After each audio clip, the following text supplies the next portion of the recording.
We recently had some rough winter weather in Ontario and Quebec, with a snowstorm that dumped a half meter, 20 inches, of snow onto Ottawa in one day. Around that, we also experienced a pretty frigid cold snap, which involved waking up on quite a few days to temperatures approaching negative 30 Celsius, negative 22 Fahrenheit, with the wind chill pushing the perceived temperature even lower. This is the kind of winter weather that people bring up when they say bikes just can't ever be a serious mode of urban transport in Canada or the northern US because we have winter. In the aftermath of this snowstorm and cold snap, we want to explain why this still doesn't make sense. Obviously, winter isn't the most pleasant time of year, and most of us would rather be sipping pina coladas on the beach in the Caribbean. But at the same time, when winter comes up as an argument against urban cycling and bike infrastructure, we see a lot of strategic exaggerations. People actually talk as if snowstorms and deep freezes are most of winter, and winter is half the year. But that's just not accurate. Extreme weather stands out in our memories for entirely understandable reasons, but these memories don't reflect the average winter day. The recent snowstorm went into the record books as the 5th highest one-day snowfall in recorded history in Ottawa, but even the more typical snowstorms that happen every year don't occur on very many days. Snow stays on the ground for 3 to 4 months, but actual snowstorms can be measured in days or weeks. Ignoring flurries or light snow and counting up all the days with at least moderate amounts of snowfall, at least 5 centimeters or 2 inches, it adds up to about a week in Toronto, Calgary, Winnipeg, and Edmonton, 2 weeks in Ottawa and Montreal, and 3 weeks in famously snowy Quebec City. The same applies to temperature. People point to extreme temperatures like negative 30 Celsius, but even counting wind chill, that's no more than 2 or 3 weeks per year, unless you live in famously cold Winnipeg, also known as Winterpeg. In relatively mild Toronto, it's just 3 days per year that see those temperatures, and it's usually in the middle of the night or early morning. With that said, snow and surface conditions arguably matter more than cold for biking and similar outdoor activities. There were a lot more people skating the Rideau Canal in the cold snap than during the snowstorm, especially before the plows came through. Our experience moving from warmer Toronto to colder Montreal and Ottawa was just that it forced us to get more serious about winter clothing. We bought better coats and gloves, and started spending more time getting dressed and putting on layers. It's annoying and time-consuming to have to do this before going outside, but the actual experience once outside isn't all that different, as long as we stay outside for reasonable periods of time.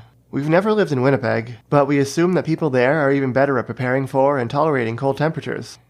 The second problem with using winter as an argument against urban cycling and bike infrastructure is that the challenges of winter are not remotely specific to bikes. Biking in a snowstorm can be difficult and dangerous, and you probably want to avoid it if possible. But the same can be said for walking or driving, especially if you're in the 60% of Canadians outside of Quebec who choose not to use winter tires each year. The recent snowstorm shut down highways and canceled schools, vaccination clinics, mail service, and when it hit the US, it canceled about 4,200 flights. We've got multiple transport trucks all struggling to get moving. We've got heavy tows on scene trying to winch them out. Highway 401 eastbound, all lanes blocked. Unfortunately, we got one truck here just got his front end ripped off. Remarkably, Ottawa's troubled train seemed like the only mode of transport not affected. That storm was an extreme case, but even in more typical snowy conditions, it's entirely normal to see cars and buses stuck or spinning out on snowy roads, pedestrians struggling through big snowbanks, and drivers solemnly trying to dig out their cars and driveways. We don't think of how difficult winter is for cars or pedestrians because we're just so used to it. What also skews our perception is preparation and maintenance. We actually spend a lot of time and money trying to make walking and especially driving practical in winter. Why can these cars use this parking lot after a storm? It's not because they do a great job driving through snow. It's because a plow pushed the snow to the side. Without plowing, most cars are actually pretty helpless. When it comes to biking in the winter, the weather of the day matters, including cold and especially snowfall, but the biggest factor is infrastructure maintenance. Failing to plow and maintain bike lanes turns a few days or weeks of disruption from storms each year into a few months of disruption waiting for the snow to melt. That's not a fundamental incompatibility between bikes and winter. It's a policy choice. If you live in a city that only has painted bike lanes, then maybe you've never even considered biking in the winter because painted bike lanes tend to turn into snow dumps. But it doesn't have to be that way. We saw this last year in Montreal and this year in Ottawa. Protected bike lanes and multi-use pathways encourage more dedicated maintenance from the city, and they're less likely to end up as snow dumps for other plows. When we try to bike someplace in the winter, the biggest obstacle we face is that the network of available routes is decreased. to the point that some destinations are difficult to reach at all. The single best thing a city can do to allow more winter cycling is to extend its network of separated bike lanes that get dedicated maintenance. It's also good to have snow removal operations where snow is trucked to actual snow dumps instead of just rearranged in the street. We actually had a good taste of ideal winter cycling conditions when Ottawa's National Capital Commission opened up part of a canal parkway to active transportation this winter.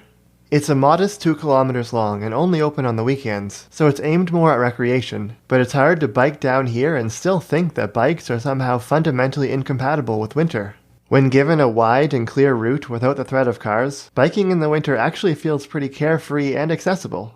This felt luxurious even compared to maintained bike lanes or paths, which tend to shrink from leftover or fallen snow on the sides.